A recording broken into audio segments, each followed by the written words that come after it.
What's the meaning of civet?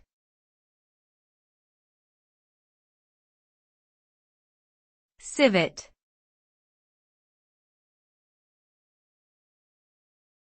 Civet.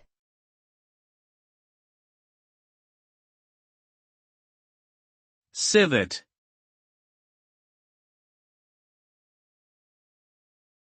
Civet.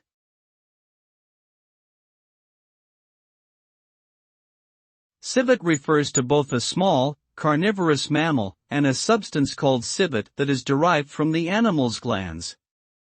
Civet has been used for centuries as a fragrance in perfumes, cosmetics, and traditional medicine. The scent is described as musky and sweet, with a slightly animalic undertone. However, the use of civet has become controversial due to the unethical treatment of civets in some production methods.